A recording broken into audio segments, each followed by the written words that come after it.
자, 우리는 1장에서 예루살렘의 멸망에 대한 애가의 말씀을 우리가 배웠습니다. 그리고 이제 오늘 2장에서는 왜 이런 일이 어디로부터 왔는가에 대한 말씀을 우리들에게 해주고 계시지요. 사실 이 예루살렘 멸망, 이스라엘의 멸망, 이 유다의 멸망은 하나님의 진노로부터 임하셨다는 것입니다. 그래서 오늘 여기 있는 말씀 보면 여호와의 진노의 날에라는 말씀을 우리들에게 해주고 있습니다. 하나님의 진노의 날은요, 그냥 생기는 날이 아니지요. 하나님께서 이미도 경고하셨어요. 어제도 우리가 말씀드렸습니다만은 하나님 말씀하신 그 말씀의 연도들이 얼마나 돼요? 엄청나잖아요. 엄청난 시간 속에서 우리 하나님께서 말씀해 주시고 이 말씀대로 살으라 해가지고 선지자도 보내주시고 또 이 말씀대로 살지 못했을 때는 때로는 적군들이 붙여주시고 이런 것을 어떻게 하고 계속 해왔다는 거예요.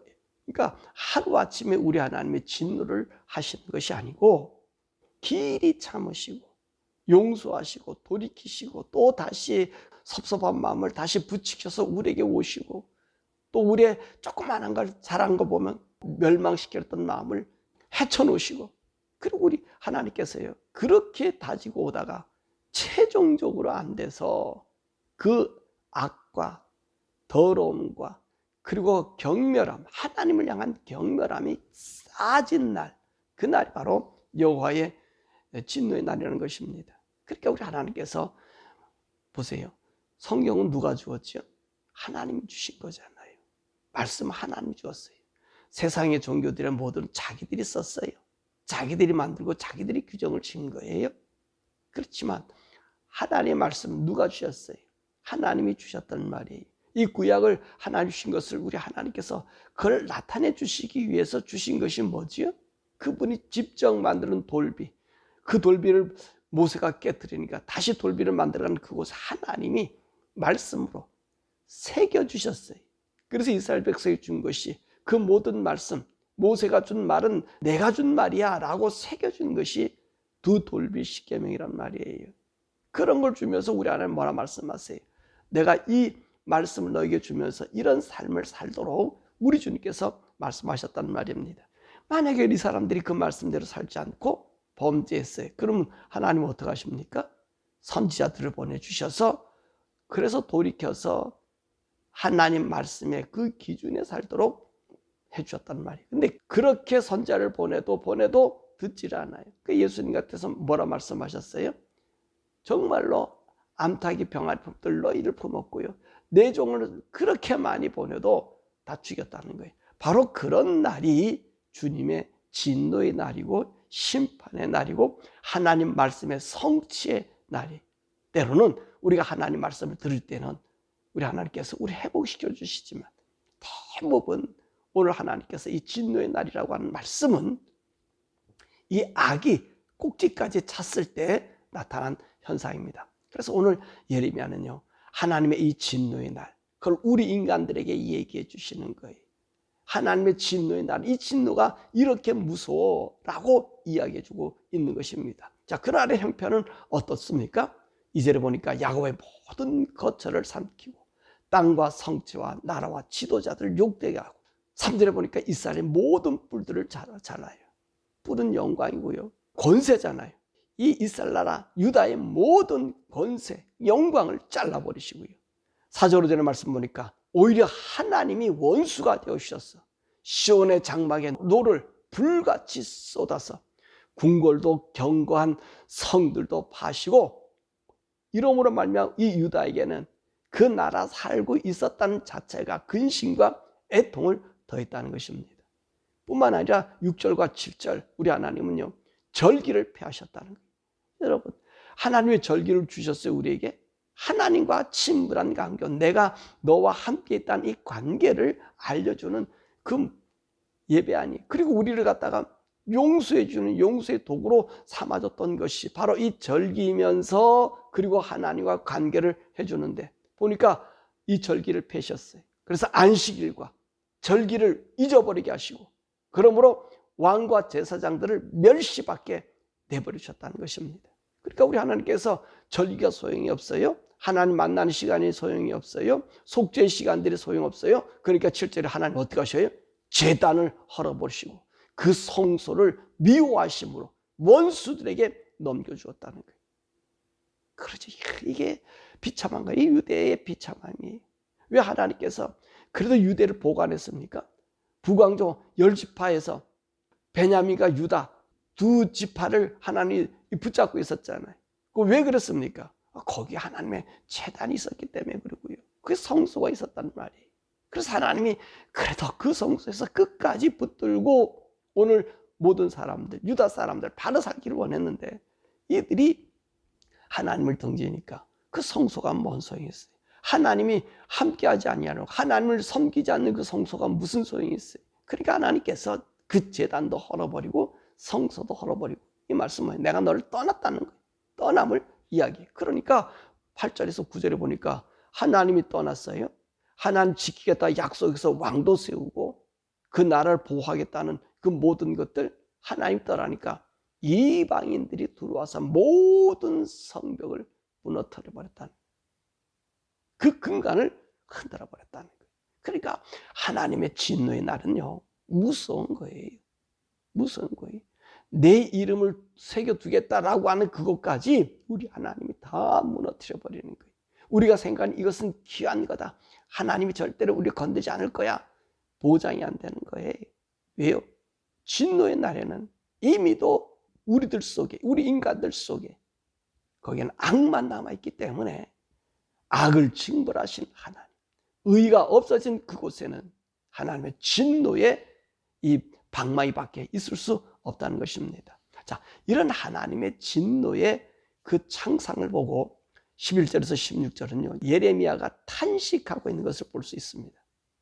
11절에 보니까 오늘 예레미야는 어떻습니까?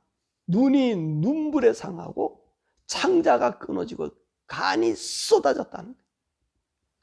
왜 이런 간이 쏟아졌어요? 이 하나님의 진노의 날에 12절에 보니까 백성들이 패망하여 길에서 기절하고 어린 아이들이 죽어요. 보니까 주님 뭐라 말씀하세요? 양식이 없이 한다 그랬잖아요. 기근이 들게 한다 그랬잖아요. 그뿐만 아니라 전염병이 든다고 한다 그러지 않았어요. 뿐만 아니라 이들이요 이 양식이 없으니까 어떡하죠? 어떻게 여인이 자기 자식을 잊을 수 있냐는 거예요. 그런데 그 여인이 정신이 돌아서 자기 아들을 잡아먹더라는 거예요. 그 파괴된 그 모습 보니 눈이 상하지 않을 수 없고 그 창자가 끊어지지 않을 수 없고 간이 쏟아지지 않을 수밖에 없지 않나요? 그리고 파괴된 예루살렘은 13절에 어느 누구도 회복시킬 수가 없어요. 그렇죠? 하나님의 도성은 하나님이 주관한 그곳에는 하나님 허물어뜨리면 누구도 세울 수가 없어요. 여러분 실로에 있었던 그 사무엘의 아들들 그 범죄하니까 사무엘이 그러잖아요. 너희가 사람과 사람과 이게 다투면 그래도 하나님이 심판해 주지만 너희가 하나님 앞에 잘못되면 누가 우리를 심판해 주겠냐. 그러니까 보세요. 그 실로에 법궤가 떠나고 난 다음에 그 실로는 어떻게 됐지? 유명무실한 곳이 되어버리잖아요. 하나님이 있어야 될 곳에 하나님 모셔야 될 곳에 하나님이 없고 하나님 말씀이 없으면 어떻게 합니까? 하나님 떠나가 버리시는 거예요. 바로 그 얘기하는 거예요. 하나님이 떠나간 예루살렘, 하나님이 모든 걸 파괴해버린 예루살렘, 누구도 회복시킬 수가 없는 것이지. 15절과 16절 말씀 보면 이렇게 파괴된 것을 보면 누가 좋아해? 열방이 예루살렘의 멸망을 보고 환호하고 비웃잖아요. 그러면서 뭐라 그래? 이것들은 우리가 바라던 것이고 우리가 소원한 일이라고 조롱한다. 이 원수들의 조롱에 이 예레미야가 탄식하고 고통하는 거예요. 창자가 끊어지고 그리고 간이 쏟아지는 거예요. 이거를 보여주고 있어요. 예레미야가 그 처참한 모습에 간구하고 나서 하나님을 향하여 절규하고 있는 말씀이 뭡니까? 20절에서 22절이잖아요. 하나님 주의 진노의 날에 유다의 창상 이거 그대로 하나님 아시지 않습니까? 얘기해 주시잖아요. 그대로 창상당한 모든 모습을 하나님께 보고하잖아요. 예레미야는 어떤 사람이죠? 하나님 영을 받아서 하나님 예언의 말씀을 주신 분이 그러니까 이 일이 이 땅에서 어떻게 됐는지 물론 하나님 다 보고 계시지요. 그러나 예레미야는 그것을 알려주는 거예요. 20절 21에 뭐라 보니까 주의 진노의 날에 유다의 창상을 그대로 알려면서 하나님 이제 이렇게 진노하셨으니까 그 마음을 돌이켜달라고 이야기하는 거예요. 다시 얘기하잖아요. 여인이 자기 아들을 잡아먹습니다. 어째 이런 일이 있을 수 있습니까? 제사장과 선지자들이 주의 성소에서 죽임을 당하고 늙은이나 젊은이가 다 길에서 죽임을 당함을 아래요. 그러면서 뭐라? 이는 다 주의 진노하심으로 인마인데 누가 피할 수 있습니까? 이 모든 것을 주님께서 다 하셨는데 이제 하나님 만족하십니까? 근데 나는 눈물이 납니다. 그 얘기하는 거예요. 하나님 이렇게까지 하셔야 됩니까? 라고 얘기하는 거죠. 여러분 그 마음 아세요? 이 마음에 심정을 가졌던 사람이 누구지요? 모세 아닙니까? 그 백성이 죄악과 악으로 광성할 때 자기 이름을 지워주고 이 백성을 살려달라고 얘기했고요. 바울이 그랬잖아요. 바울이 저 버려진 유다를 향하여 우리 민족이 돌아오기를 소원했잖아요. 이게 선지자예요. 유다. 여러분 요즘에도 마찬가지잖아요. 이 미국에서 기도한 사람, 진짜 하나님으로 돌아오기를 회복한 사람 누구겠어요? 이게 복음주의의 사람들이거든. 그 하나님 앞에 지금 이 선지자가 외치고 있는 것입니다. 그러면서 이런 하나님의 진노에서 벗어날 수 있는 길이 무엇인가? 18절에 19절에 얘기하잖아요. 모든 마음을 주께 돌리고 밤낮 부르짖고 손을 들어 간구하라. 그렇습니다. 기도로 하나님께 돌아오라고 얘기하는 거예요. 기도로 돌아오라. 왜 기도로 돌아오라 그러지요? 기도는 우리 하나님과의 대화이기 때문에. 기도는요, 우리가 하나님 앞에 가는 첫 걸음의 첫 발자국이에요. 그래서 돌아와서 우리가 밤낮 부르짖는데 무엇을 부르짖어요? 우리의 죄악과 악을 주님 앞에 토해놓는 거예요. 다른 부르짖음이 아니에요. 우리 악과 더러움을 토해내는 거예요. 우리 소망, 열망, 그것을 부르짖는 게 아니라 악과 더러움을 주님 앞에 토해내는 거죠. 그러면 그 진노하심에서 마음을 돌이키신다는 말씀입니다. 그러므로 이 예레미야는 자기가 창자가 끊어지고 눈이 눈물로 상하고 간이 쏟아지는 그 기도를 보여주면서 오늘 남은 이스라엘 백성들에게 요구하고 있는 건 뭐지요? 주님께 돌아오자. 네가 잡혀가 있느냐? 포로로 잡혀갔느냐? 하나님 말씀 기억하고 손을 들고 부르짖어라. 이 예루살렘 멸망에서 없어진 터전이지만 이것은 하나님이 정한 곳이니까 이곳을 향하여 기도하라. 그것을 보여준 것입니다. 자, 그렇다면 이 이스라엘 나라의 멸망 그 배후에 누가 있었냐는 것입니다. 누가 있었냐는 거예요. 이 9절의 말씀도 보고 14절의 말씀 보면 선지자들의 잘못된 환상과 가르침으로 인해서 멸망되고 있음을 우리가 볼 수 있습니다. 자, 우리 성경에는 이 14절에 이렇게 말씀하고 있잖아요. 내 선지자들이 내게 대하여 헛되고 어리석은 묵시를 보았으므로 내 죄악을 드러내어서 내가 사로잡힌 것을 돌이키지 못하였도다. 그들이 거짓 견고와 미혹하게 할 것만 보았도다. 그렇게 얘기했어요. 이거를요, 새 번역과 다른 성경인 이제 현대어 번역으로 한번 여러분 읽어주겠습니다. 이 새 번역에서는 이 부분을 어떻게 했냐면, 예언자들은 내게 보여준다고 하면서 거짓되고 헛된 환상을 보고 내 죄를 분명히 밝혀주지 않아서 너를 사로잡혀가게 하였으며 거짓되고 허황된 예언만을 내게 하였다. 뭐라 하겠어요? 네 죄를 분명히 밝혀주지 않아서 너를 사로잡혀가겠다는 거예요. 죄를 죄라고 이 거짓 선지자들이 얘기 안 했다는 거지요. 너희 이스라엘 나라의 멸망은 바로 이 선지자들이 죄를 죄라고 밝혀주지 않고 헛된 환상만 심어줬다는 거예요. 자, 현대에서는 어떻게 얘기했냐면, 내 예언자들은 도대체 어떤 자들이더냐? 거짓 외에 너에게 더 말한 것이 있더냐? 너희가 지은 죄는 하나도 드러내 보이지 않은 채 너희에게 거짓말을 가르친 것밖에 무엇이 더 있더냐? 도무지 회개할 것 하나 없다고, 도무지 돌이킬 것 하나 없다고 그렇게 너희에게 속이지 않았더냐? 여러분 이 말 우리가 좀 듣는 말 아닙니까? 생각해 보세요. 현대에서는 더 지적하고 하고 있잖아요. 이 선지자들이 나타나서 하는 말이 거짓말밖에 너에게 더한 것 없느냐? 너의 지은 죄 하나라도 드러내 보이지 않은 채 거짓 것만 가르쳤고요. 너희들은 회개할 것 없다고 그러고 돌이킬 것 하나도 없다고 속였다는 거예요. 여러분, 이거 지금 우리가 듣고 있는 얘기가 아닙니까? 우리가 듣고 있는 얘기잖아요. 우리가 예수님이 나의 죄를 위해 돌아가셨으면 우리는 죄 용서받고 하나님 아들한테 무슨 죄를 져도 우리는 다 구원받는다. 여러분, 이런 거짓된 자들, 이 거짓 사람들, 우리 영혼들을 얼마나 뺏어가고 있습니까?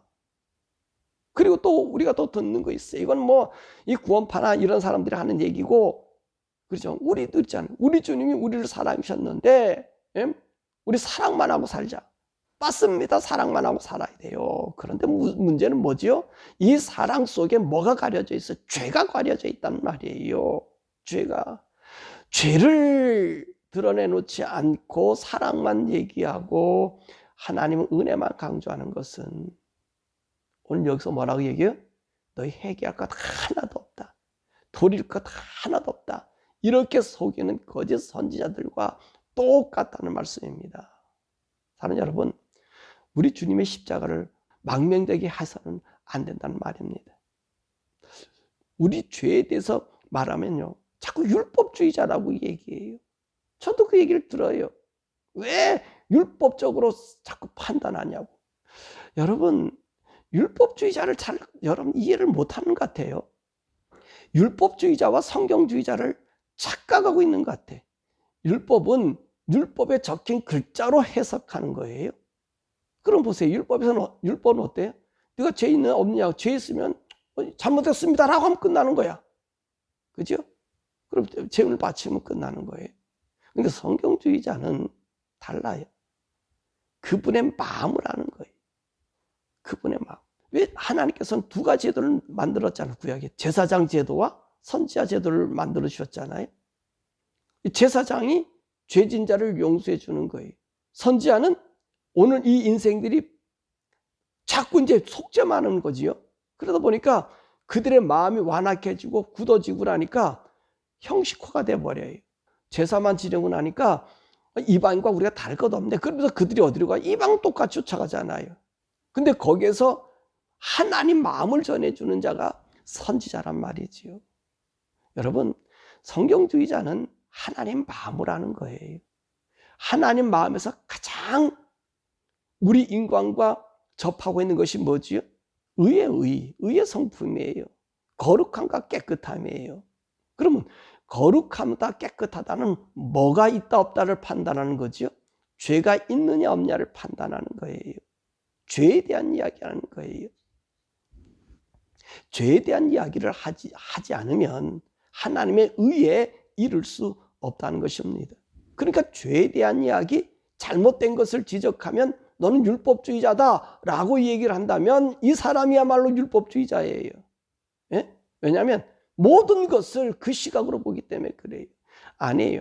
성경주의자들은, 저는 성경주의자라고 그래요.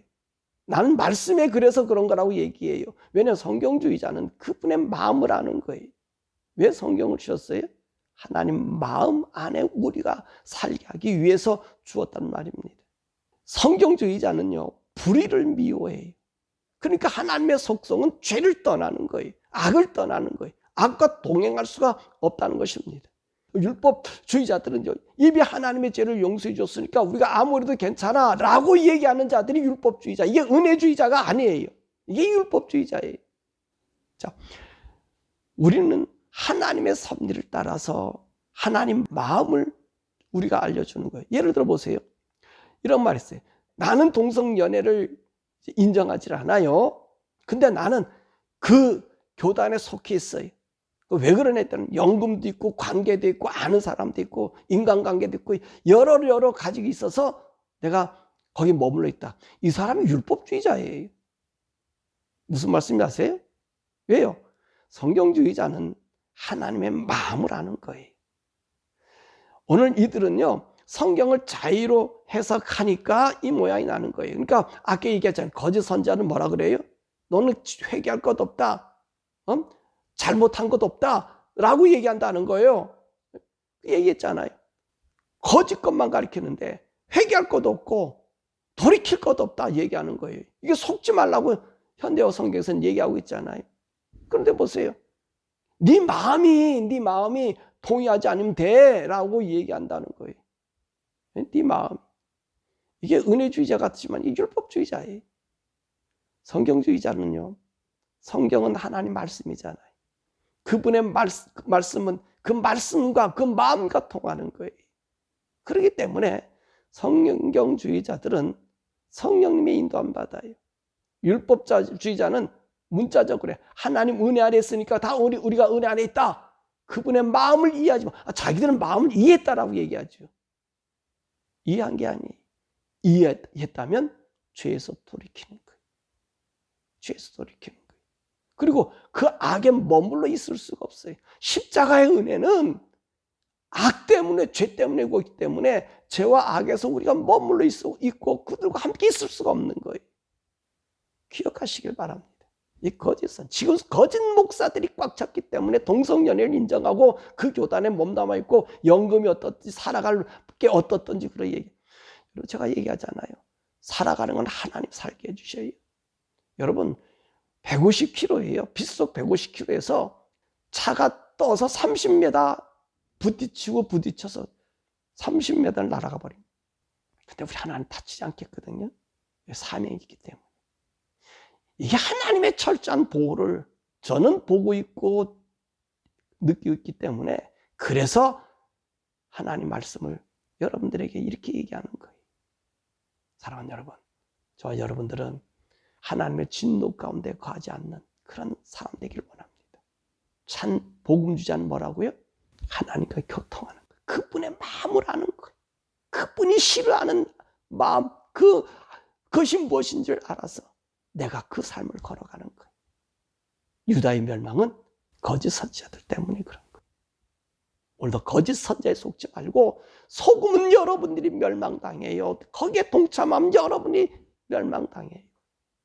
벗어나서 참 생명 구원의 길로 걸어가는 저와 여러분들에게 주님의 이름을 축원합니다. 우리 이 시간에 함께 기도할 것은 하나님, 우리가 하나님 말씀만 분별하여 살 수 있는 자가 되게 해달라고 기도하십시다. 율법주의자와 성경주의자를 혼돈하고 있어요. 율법주의자가 뭐라고요? 하나님 은혜를 강조하고 십자가 사랑만 강조하는 것이 율법주의자예요. 하나님 우리 십자가를 돌아가셨다. 하나님 맞잖아요. 그렇죠? 하나님 우리를 사랑하셔서 독생자를 주셔서 우리가 구원 받잖아요. 그래서 하나님 사랑 강조하니까 죄도 얘기하지 않고 죄도 덮어주고 용인해 주는 게 율법주의자라니까. 이 거짓 선지자라는 얘기랑. 성경주의자는 뭐라 그랬습니까? 왜 십자가가 있어요? 죄를 떠나 죄 때문에 돌아가신 예수님이. 성경주의자는 성령님의 인도를 받는 자들이. 성경이 하나님 말씀에서 성경대로 살려고 하는 것은 그분의 마음, 그분과 동화되는 거예요. 성령님의 인도받는 자가 성경주의자들. 하나님, 성경주의자가 되게 하시고 하나님 말씀을 따라 사는 하나님 사람 되게 해달라고 우리 주여 부르고 함께 기도하죠.